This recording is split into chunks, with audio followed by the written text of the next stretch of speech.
अभी मैंने आपको सॉल्यूशंस ऑफ ट्राइंगल का एरिया फाइंड करने के बारे में बताया था फर्स्ट वीडियो में। सेकंड वीडियो के अंदर बेटा ये बहुत इंपॉर्टेंट टॉपिक है, माइनर एंड कोफैक्टर्स निकालने के बारे में बात करेंगे और इस टॉपिक को आज ही आप कर लेंगे क्योंकि कल मैं एडजॉइंट और इन्वर्स बताऊंगा जिसमें माइनर और कोफैक्टर का यूज़ होगा कल। और जो 4.6 है उस एक्सरसाइज में भी माइनर एंड कोफैक्टर्स का यूज़ होगा, उसके बगैर वो 6 नंबर का क्वेश्चन हमारा नहीं निकलेगा। तो माइनर होते क्या हैं, बड़ा आसान सा काम है, थोड़ी सी अंडरस्टैंडिंग चाहिए। Minor of an element A I J of A, किसी मैट्रिक्स का बेटा ए आई जे आपको मैंने बताया है, कोई मैट्रिक्स होता है जैसे A11 आई की वैल्यू 1 जे की वैल्यू 1 A12 1 3 ऐसे करके। Determinant is the determinant obtained by deleting its ith row and jth column. जैसे मैंने बताया कि हमने A11 लिया है तो उसके वर्टिकल और हॉरिजेंटल दोनों को कैंसिल कर देते हैं, जो बचता है उसको लेते हैं, वो बात आ रही है। इन which element A I J lies, और उसके बाद minors of element A I J denoted by M I J से इसको डिनोट करते हैं। एम आई जे का मतलब कि अगर फर्स्ट एलिमेंट है किसी डिटर्मिनेंट का और फर्स्ट रो फर्स्ट कॉलम है तो M11 लिखेंगे।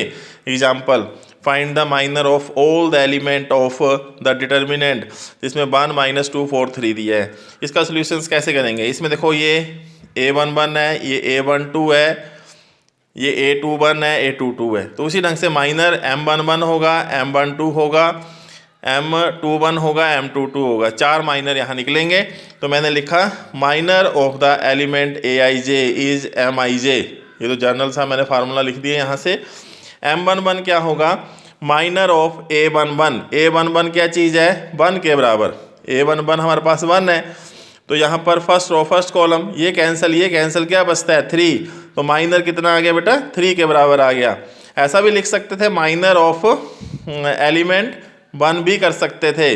उसके बाद M12 minor of element A12, यहाँ एलिमेंट लिख लेना, M11 minor of element A11 ऐसे लिखना, M12 minor of element A12, A12 हमारे पास -2 है, तो ये कैंसिल कितना आ गया 4 आ गया माइनर। उसी ढंग से M21 minor of element A21, A21 की वैल्यू A21 ये हुआ, ये कैंसिल -2 आंसर आ गया। इसके बाद minor of 22 minor of A22 is equal to 1। तो इस ढंग से हम माइनर निकाले जाते हैं 2×2 मैट्रिसेस के।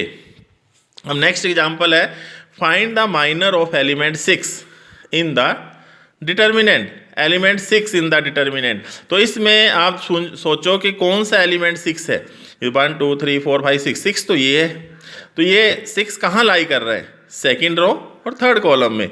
तो since 6 lie in the second row and third column, its minor is M23 is given by, तो M23 क्या होगा बेटा, ये 6 था, M23 ये सारा कैंसिल, ये कैंसिल, तो क्या बचा 1 2 और 7 8, तो माइनर क्या है बेटा 8 -14 -6 आ गया।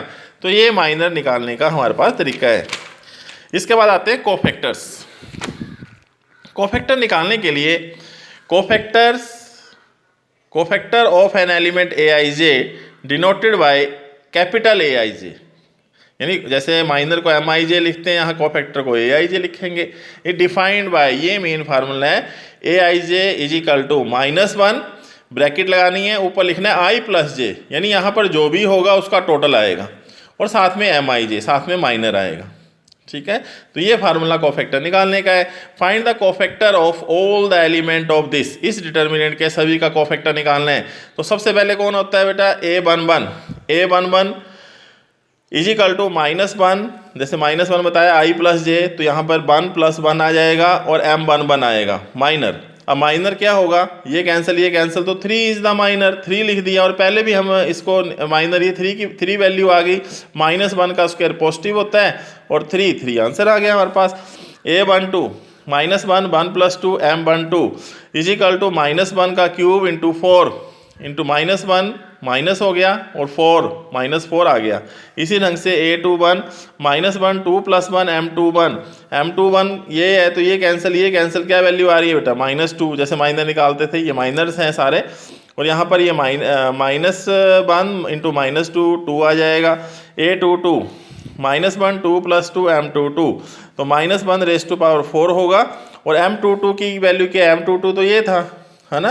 तो इसमें ये कैंसिल हमारे पास वैल्यू क्या आएगी 1, तो ये वैल्यू हमारे पास 1 आ गई। तो इस ढंग से कोफैक्टर निकाले जाते हैं। आगे जैसे नेक्स्ट एक और लेते हैं, find the cofactor of all the element of second row. Second row के कोफैक्टर निकालने हमने। सेकंड रो कौन कौन सी है, सेकंड रो तो ये है, तो ये a11 a12 a13 a21 निकालना है। तो कोफैक्टर a21 -1 2 + 1, यानी ये कैंसल क्या बचा 3 8 2 3, ये देखो। तो ये इसको सॉल्व करो, -1 का क्यूब और 9 - 16, ये -1 माइनस आया बाहर, अंदर -7 आया, 7 इज द कोफैक्टर हमारे पास आ गया। a22 -1 2 + 2 ये है, तो ये कैंसल और ये कैंसल, 5 8 1 3 15 - 8 7 आ गया आंसर। इसके बाद a23 -1 2 + 3 ये कैंसल 5 3 2 0, अच्छा सेकंड वाला ये 1 वाला लेना है, सॉरी, ये कैंसल तो 5 3 1 2, तो ये आएगा -1 रेज़ टू पावर 5 10 - 3, ये नेगेटिव होगा और अंदर 7 आएगा -7 कोफैक्टर। तो ये कोफैक्टर निकालने के हमारे पास ढंग हो गए। इस ढंग से हम कोफैक्टर्स निकालेंगे। इसके बाद मैं एक्सरसाइज 4.4 के बारे में बताता हूँ।